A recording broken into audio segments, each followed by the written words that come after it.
I got something to say, got something to say. Assalamu alaikum wa rahmatullahi wa barakatuh. I want to welcome you to another episode of the Conversations podcast, where we have Brother Abdul Rashid and then myself, Rashid. So we got the Rashid brothers kicking it off tonight. How you doing, brother? Assalamu alaikum wa rahmatullahi wa barakatuh. I'm doing well, my brother. Alhamdulillah. How are you? MashaAllah, doing pretty good. It was a good day. So the weather's getting cooler out here in Sacramento. So Yes, it's getting cold here in New York as well. Probably a lot colder than California. Tonight, we're going to kick off our first episode of our Conversations podcast. Tonight, we want to talk a little bit about, the elephant in the room, which is the tragedy that's going on in Palestine, specifically the Gaza Strip. Mm-hmm. And we're now a little over a month into the siege by Israel. And it's devastating. I mean, I think we're now at over 10,000 deaths and Palestinians. And I think out of those 10,000, 4,500 have been kids. So it is really, really devastating. And it's just sad. Like, what happened on October 7th was a tragedy, and it was uncalled for, and I don't think anybody condones what Hamas did. But I think the problem I'm having is that the Israeli response has been way over the top and way extreme. Right. I don't think they've stopped bombing the Gaza Strip since they started. So Right. we're talking about over 30 days, close to 30 days of continuous bombing.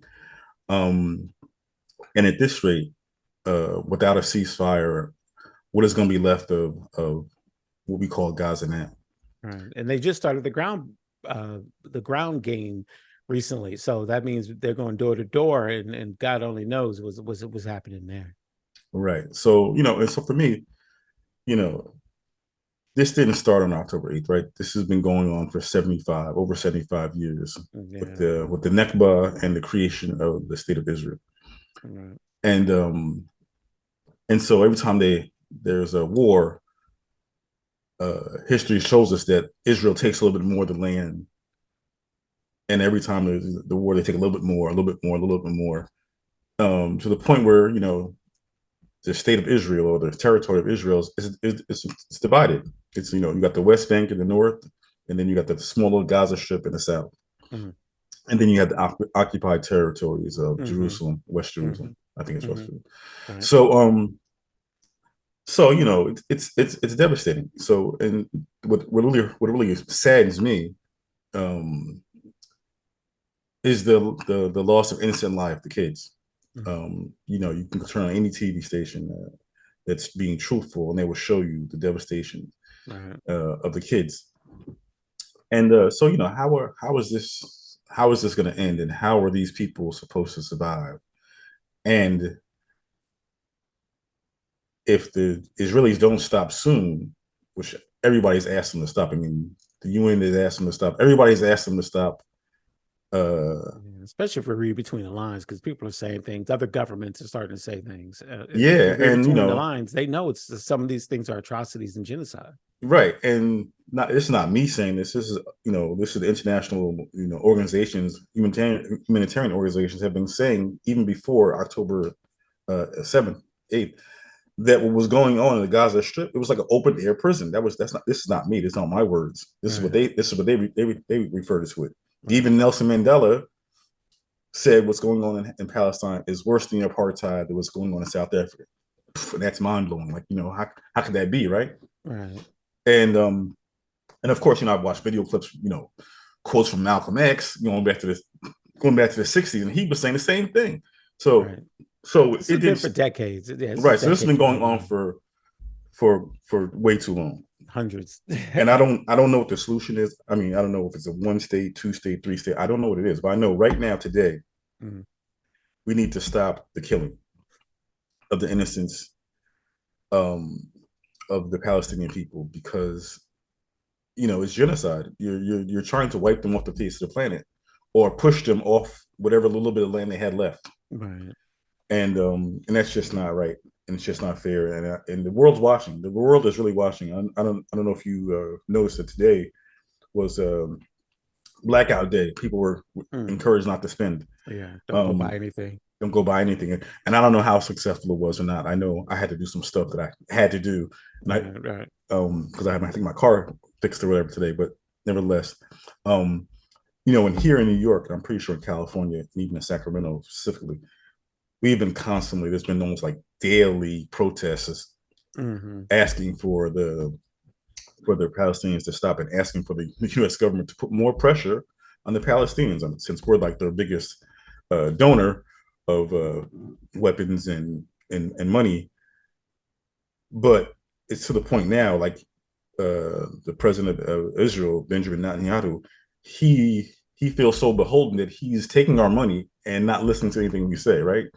He's not listening. He's not listening. He's doing what he wants to do. But he say, right. Yeah. Right. And when in the world has that ever happened where the United States has been, a financial backer of a country and they didn't listen to them, at least, a little bit.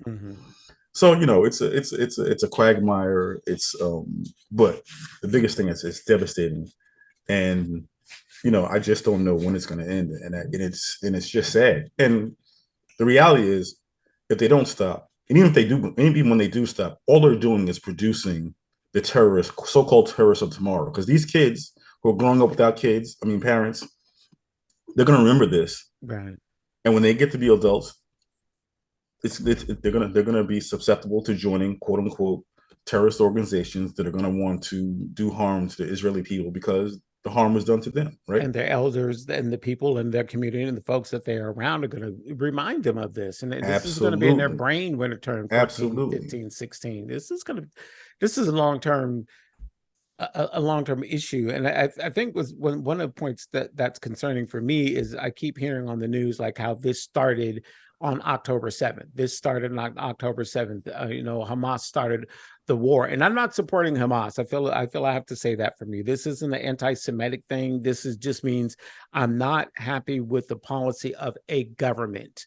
I'm not happy with the policy of a government. It doesn't mean that I hate that religion or anything of that nature. So I just kind of want to say that for myself. But this thing has been going back way before October 7th. So when I hear in the news that, hey, they started this war on the 17th, on the 7th, they killed thousands of people, so therefore we need to bomb the daylights out of them.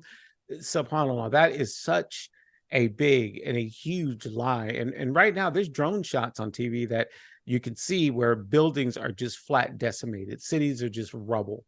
There's nothing, absolutely nothing there. And like you're saying, what's being brewed out there? What are these children going to be like when they turn into teenagers and whatnot? This is not good. This is not good. No, it's not. And like you said, it's been said before, this is collective punishment, which I heard or read that it was, it's against human law, against international law for them to collectively punish the entire country for the actions of a small few, the small few being Hamas. And I understand the news says that they want to eradicate Hamas, but the thing is, you can't kill an idea. Hamas is not just a group of people. Hamas is an idea that they can almost say they gave birth to, right? They created, So it's not so killing every member of Hamas, if that were possible, it's not gonna make Israel safer. Right. I think at the end of the day, they're just going to be more in danger. They're never going to feel at peace. Right. And it's funny because I was watching a video of Mufti Menk. It was a short video, and he was talking about the history of Israel, and he basically said, they're never going to be safe. They're never going to be safe. They're in a land, that people were there before they got there. They're surrounded by people who are who are hostile to them.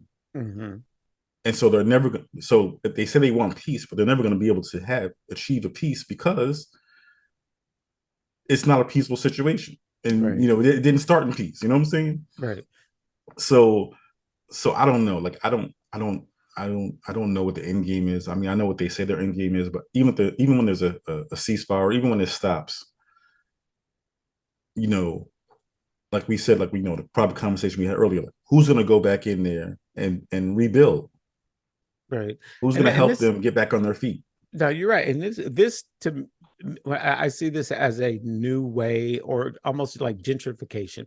Because when I was looking at those drone shots of the city and looking at all the rubble, I started to think about, okay, who's going to rebuild this? And I guarantee folks out there that contracts are being drafted, signed right now, where new infrastructure is going to be coming in, whether that's electricity or plumbing, whatnot. Buildings are going to go up, and then who is going to be moving into those new establishments and who's not going to be moving into those establishments. And I'm sure a little piece is going to be given, a little bone, a little piece of cake to try to make people feel okay and comfortable. But at the end of the day, Palestinians are going to be, and Allah knows best. I'm just guessing, but I think Palestinians are going to be gentrified. They're going to be moved out. A lot of these places are going to be too expensive for them, and there's going to be a whole other issue that's going to be popping off.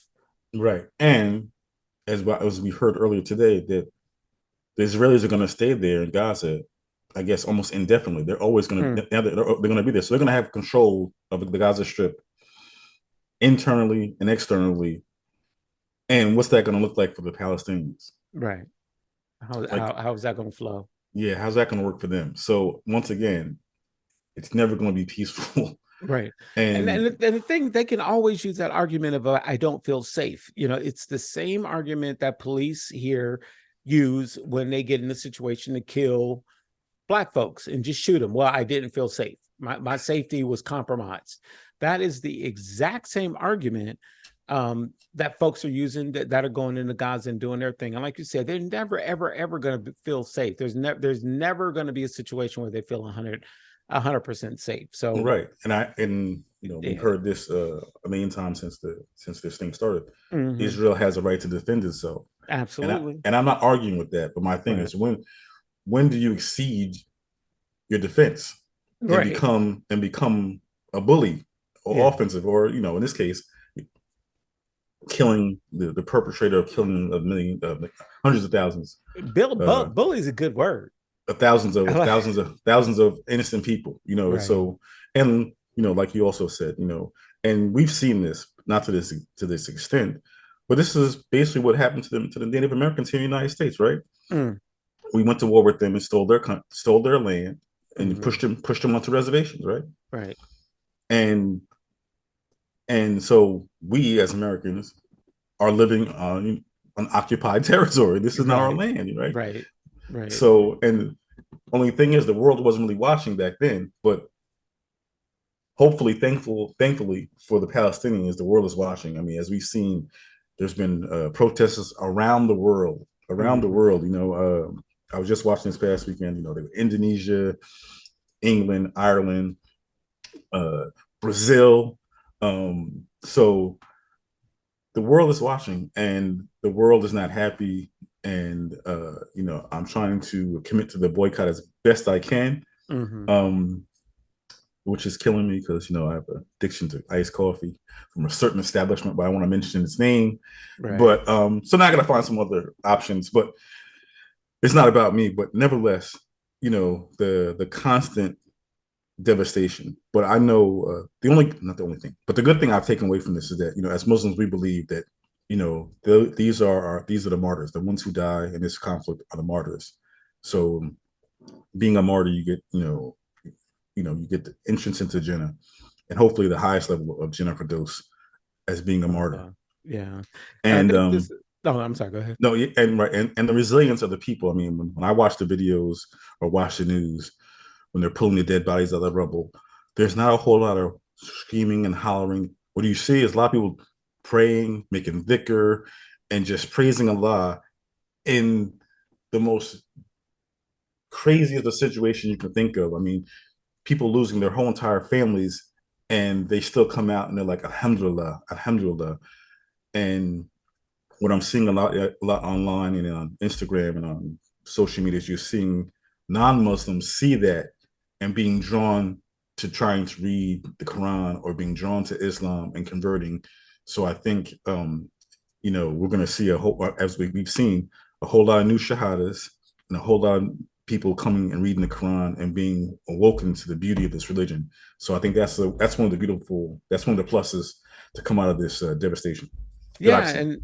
And I totally agree with you. And this to me is a form of a test. Those individuals that are there, how are they going to respond to it? For those who are in other countries, such as ourselves, how are we going to respond to it? And Allah subhanahu wa ta'ala reminds us that if we see something we don't like, we can hate it with our mouth, with our hands, or with our hearts.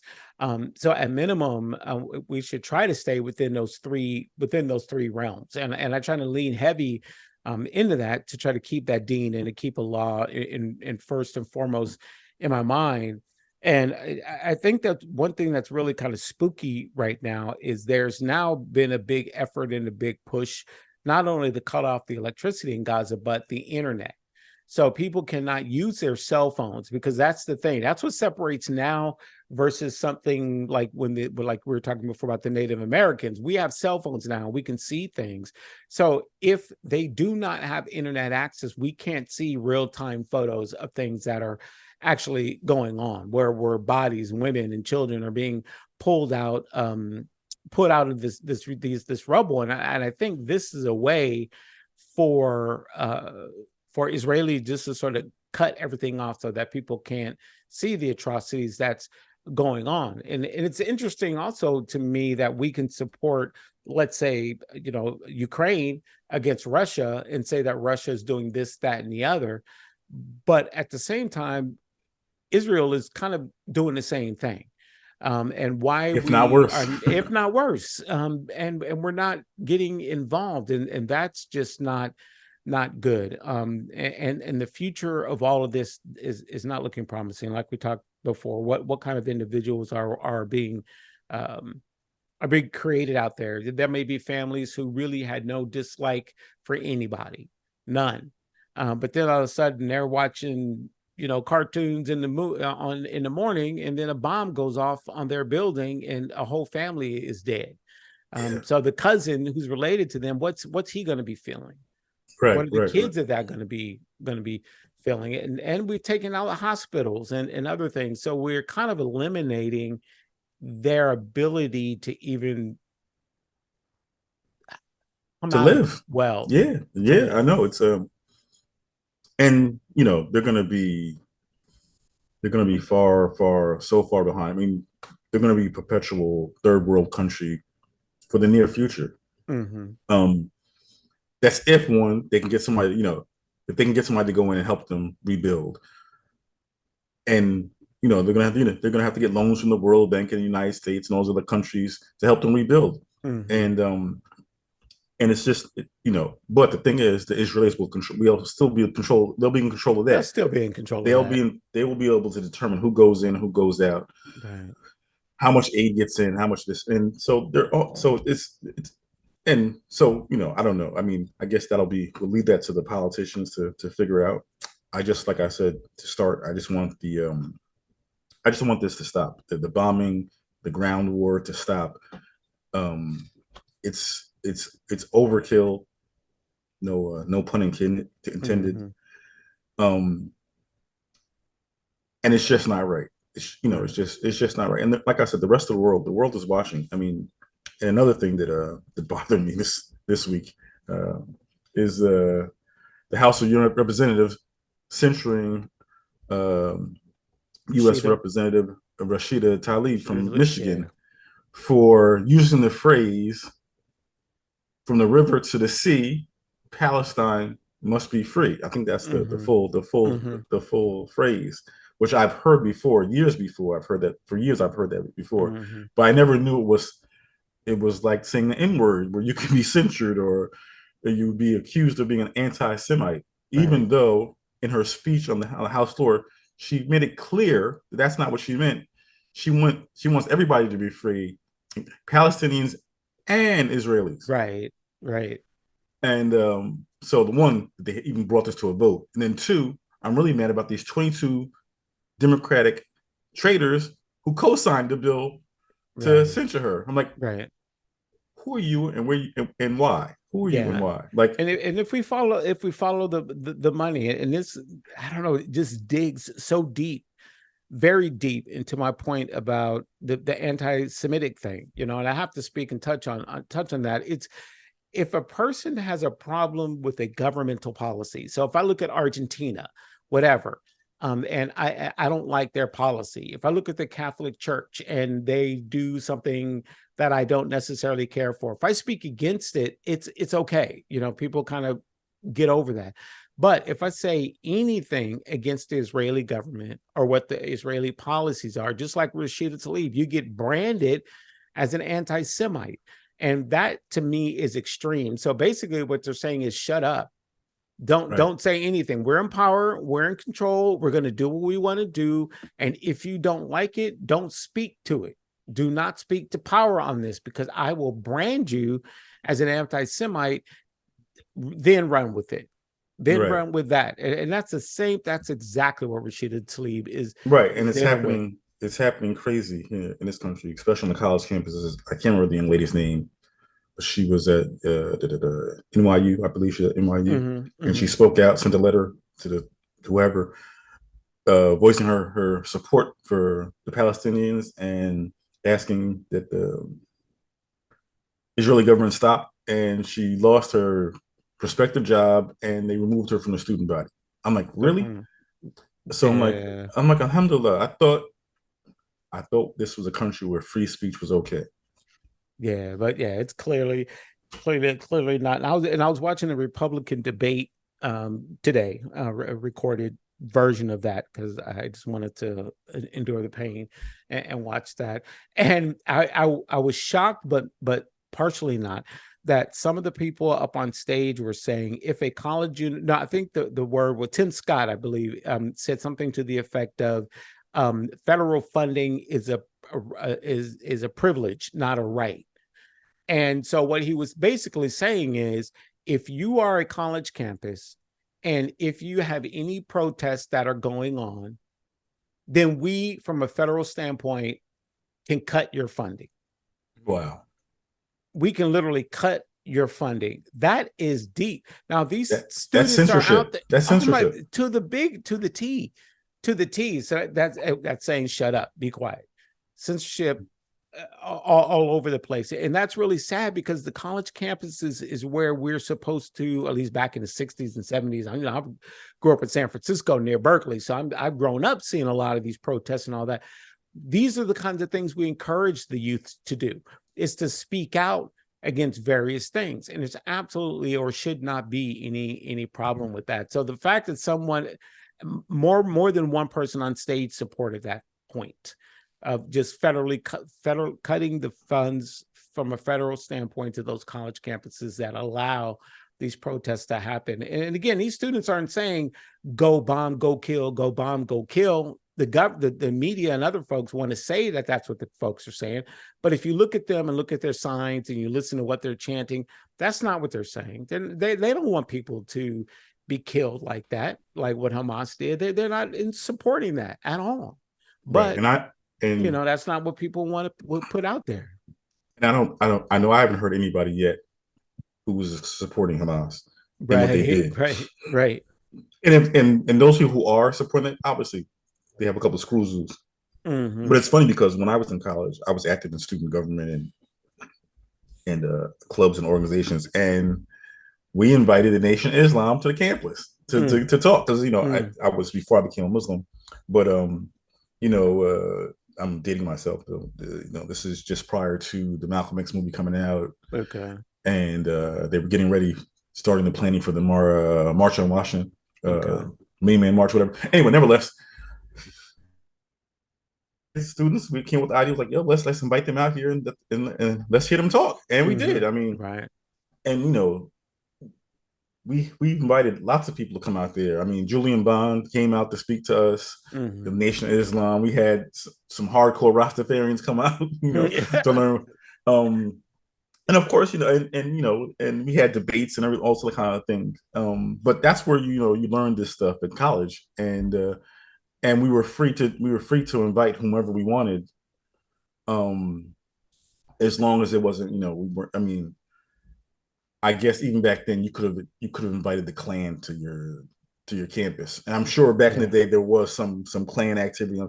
on some campus because the schools, colleges are where free speech lived, right? And that's where you Right. learned, and Yeah. you shaped your own ideology by listening to these people or not listening to them. And so, yeah, I think whatever Tim Scott said about defunding college campuses that don't agree with you, it's a slippery slope, and I'm ashamed that he said that. Yeah, it's a backward idea. I mean, like you're talking about college campuses. We had Stokely Carmichael come out, and at that particular time, I'll date myself. This was like in the early '80s, and this was a highly controversial thing. I mean, the media came out, and I was like, "SubhanAllah, wow, I didn't expect all this," but they allowed it to happen. You know what I mean? The university wasn't happy about it, but they allowed it to happen. And I know recently, with all the statues coming down and all that other things, there was an issue at a university where they gave permits to a student club to bring a high member of the KKK to come out. And and to be honest, I supported the idea of approving those permits because it is free speech. It is free speech. Although I'm totally against it. That's not something that I would ever even think of supporting. But it's free speech. But as long as a person is not out there inciting an insurrection or inciting violence or inciting hurting and killing, it's okay. It's a very, very, like you said, it's a very slippery slope. But if we're going to start cutting off federal funds to universities, that's a scary thing. Right, I'm with you. I mean, let them come. I wouldn't co-sign it, but let them come so I can come protest. You know what I'm saying? Right, you're right, exactly. I'll be on the other side of the fence, Yeah, with that big exactly. sign talking about go home. I'll be And I'll be that guy. and it's funny that we were talking about going to colleges. So we actually had Dr. Leonard Jeffries come out, who is Hakeem Jeffries' uncle, who is the minority leader of the U.S. House of Representatives. And of course, I don't know if you remember the controversy with Dr. Jeffries was because he was part of that era of starting Black Studies movement, and he did that. He led that here in New York, and of course, he talked about I can't remember what college he went to. But he joined. He used to tell us story all the time that when he was in college, he joined a fraternity, and it was a Jewish fraternity, and he became president of the Jewish fraternity. Okay. And he had a certain title, and it was like in Hebrew or whatever. But when you translated it, he was king of the Jews. So he said like for a year, okay, he was the president of his fraternity. And so he was king of the Jews. And, it's funny now. Yeah. And it was just a point he wanted to make that, about his history. But anyway, so yeah, and how he wasn't anti-Semitic, how he was a friend of the Jews. Right. So yeah, so what do you think we should do now? I mean, I'm sure there's some folks out there listening who maybe a little bit confused, wow, should I go out and do something? Should I, okay, my tongue, my hand, my heart, I get it. I need to hate this on that level. But if anybody wanted to take some action or even pray or make dua, what would be your advice? And maybe we can conclude with that. Yes. Okay. So cool. So we'll go back to the hadith. Well, the hadith is if you see a wrong, change it with your hands. If you can't change with your hands, change it with your voice, right? And if you can't change it with your voice, then hate it in your heart, and that's the weakest level of faith. So that's what I would tell people to do. So I don't mean actually go fighting anybody, but you can use your hands now and make contributions to organizations that are going to help give aid to the Palestinians, sharing posts and tweets in support of. That's using your hands. Word of mouth, talking to people, word of mouth, talking about it in all your friend circles, right. And of course hitting it in your heart, but supporting the boycotts. If there's going to be a rally or a protest in the area, go to the rally or protest. But I think the most important thing you can do is to find someone, some like-minded people, so you can talk about it. Because I know for me, the first week I did like, who do I talk to? Right. because I was so conflicted, and I was almost depressed, I guess, seeing this on television, unfold on television and online. So yes, I think, talk about it. Right. Contribute money, time, effort, send text, forward post, any of that stuff. And of course, join the boycott, McDonald's, uh, KFC, Dunkin' Donut, Starbucks. Mm. Um, I think these things, they may seem like they seem like small things, but if a large group of people do it, it makes a difference. And most of these corporations and even the government, they only respond. So if they start losing enough money, they'll respond to the cause in a way that we deem positive and fit. So Right. that's what I would suggest. Yeah, alhamdulillah. Yeah, and to lean into that hadith, about hitting with our tongue and our hands and our heart. When I think about the tongue part, it's all about dua. Pray for those families over there. I'll use the old number 45 word and say on both sides.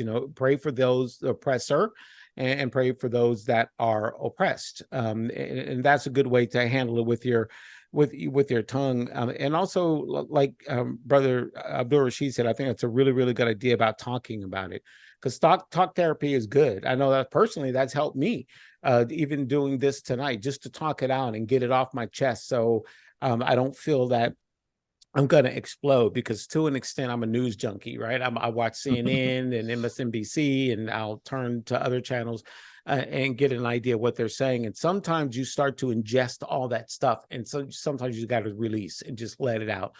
So find a comfortable space where you can talk to people. And if at the water cooler at work or Walmart, whatever you are, if you're out and about and a conversation pops up about this, don't always just be afraid and just stay quiet. You can softly voice your support so that people understand what's going on the other side, especially when you start saying things like, hey, I'm Muslim, and I know people that go to my masjid who are from that area, and these are the things that they're dealing with.